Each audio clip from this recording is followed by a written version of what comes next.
Okay, so tell me a little bit about player versatility and how that kind of translates to teams you've coached, and then how it can help a kid at the next level.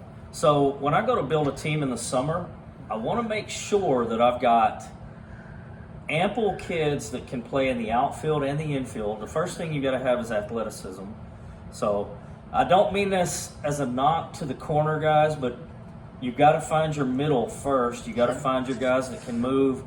You got to get the middle infield knocked out, and then you want those guys in the middle infield to be able to play an outfield position. You want the guys in the outfield to be able to play somewhere in the infield. When you get to college, if you're a one-trick pony and there's better players in the outfield, you're pretty much done. If you say I'm just a third baseman, you get to the next level and there's two guys better than you, well then you're not going to play, and it's just not going to work out. So you need versatility. When I say that, I've seen Little League coaches that play kids all over, and there's some kids that don't move like a shortstop, and they really don't need to be playing there in Little League. They're taking away somebody else's reps. You need to find kind of a few positions that they can play and let them play those. Sure. My thoughts. Yeah, no, I definitely agree with that from my coaching experience as well. So what, if for some of the maybe younger coaches or kids or coaches, maybe some of your players that come back and end up coaching, obviously Foster kind of mentioned that in the interview. Yeah. What would be something you would kind of tell them, like once they kind of jump into it? I just know for me personally, working at the Batter's Cave set me up really well. Dealing with parents and dealing with coaches and stuff kind of gave me a little bit better insight to the baseball world. So kind of what would you say are some of your main things just when you kind of get started? Yeah, probably the biggest thing that I wanted to make sure that Foster was able to do was draw the line between player and coach. Sure. Because he was so young. He came back, and this summer he was coaching guys that he played with last summer. Right. And I was wondering how the dynamic would work with that. He did great. It was, when it was time, he drew the line, and that's what you do there. There's little things when you're coaching bases that guys don't realize that are important. I mean, for instance, and we may get kind of technical here, but let's say we got runners at first and second, and the first baseman's playing behind them. Well, you don't want your first base coach playing or coaching even with a bag at first. He can't see if they're going to have a cut-in play. You want him backing up even with a first baseman or back there to where he can see him in his peripheral.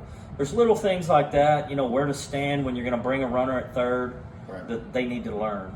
Yeah, so. And I think, for me personally, I learned a lot, coaching that my first couple of years, and you start kind of seeing those things. And so, I think it's important as a young guy to be willing to learn and not just say, I played college baseball, I know everything. And it's funny you said that. When I first came out, I felt kind of like that, kind of almost exactly like you just said. And then I got with Jack Sharp, Sam Carpenter, and you realize, and they were great. Those guys are mentors. Jack Sharp is my baseball mentor. Right. I learned more, and this is no knock in college. I learned a lot in college.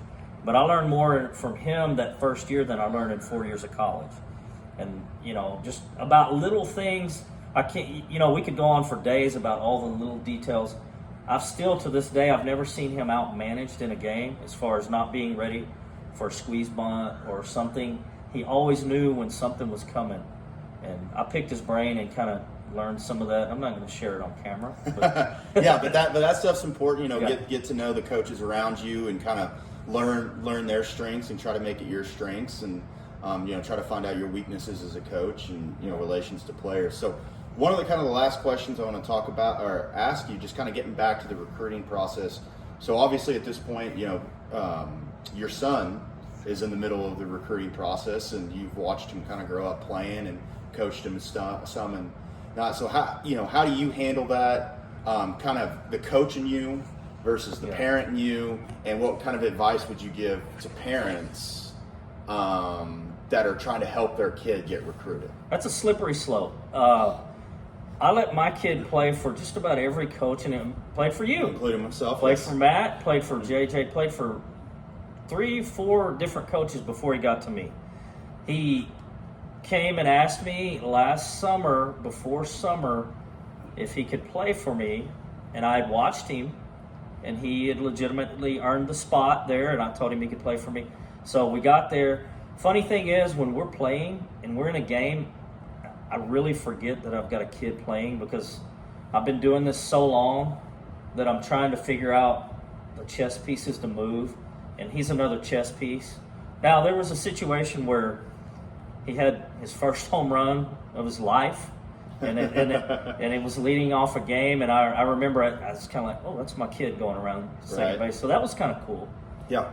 But it's pretty much business as usual. Sure. And then, so, as a parent, and obviously you're in a little bit different situation, but just kind of, the normal baseball parent, kind of, what role would you kind of give to them, or how do you want them to be involved? He's 17, 18 now. I want him doing the heavy lifting on the recruiting process. Sure. He drove himself down to a school that he was interested in, went through the workout with him, drove himself back. I mean, I might go with him. I had some things going that day, but it was a 3-hour drive. He did it himself. I was proud of him for that. He had a good tryout. He's on the radar. I'll help email coaches and call, but even though I've got a lot of connections, the kid has to do it. Like, I can't put my kid somewhere and say, please take my kid and play. At the college level, you either can do it or you can't. Sure. And they'll either want you or they won't. Sure. Yeah, I mean, just throwing in my personal, I think just parents, just be there for them and help them, and remind them also that academics matter, and help them kind of put together a plan and try to pick a school that, works for them baseball-wise, but also works for them academically, because some schools don't always accept every degree plan or don't have every degree plan. And so, I think we all know baseball isn't forever. I've got an odd one, too, that goes along with that. This is unique, okay? He brings in academics. I had a couple of kids play for me the last 2 or 3 years that were so high academically that they had to turn down offers JUCO-wise because they had so much four-year school money, and a lot of players would rather go the JUCO route to start because it's a better way to get on the field. But you're talking about giving up thousands of dollars in school money. Sure. So that's a blessing and a curse. Yeah, well, I mean, it's not the worst. It's not the worst problem to have, but I mean, I definitely play with guys that lost out on opportunities because, they didn't have the grades and everything else, and so that is something. Don't make that the reason. Don't make that the reason you don't get to play the opportunity to play college baseball or even potentially play high school baseball, because that the best of your best ability is availability. So absolutely. But yeah, that's those were 2 rare cases. Sure. It's not something that happens a lot, but it was odd. Their SAT scores were through the roof. We're too high. You're too smart. Yeah, exactly. So well, that's pretty much all I got, and obviously, we can kind of do more of these as kind of the fall goes on, or I've whatever. enjoyed it. I know Matt does a podcast, and he's outstanding. I'm sorry, I had to bring that up. I don't personally do one. My buddy Yeah. James does one, and I hop on every other week to talk sports. Pro sports, that type of thing. There's a lot of demand, though. I watched one, and they're hollering for you back. The Journeyman and Friends. The Journeyman and Friends. It's on Spotify. It's on basically every podcast network. But yeah, check it out. We do pretty good segments. He's good at what he does. He works for UTA Radio and now Bally Sports. Good buddy of mine. But for anybody who watches this video and has any more questions, feel free to reach out. Whether it's on the YouTube page or if you have me or Mark's number or anybody in the organization, and we'd love to help you further your potential college recruitment process. We want to help you guys get to the next level, and whatever that takes. It's a village, so we're here for you guys. Get you there. So cool. Thank you, sir.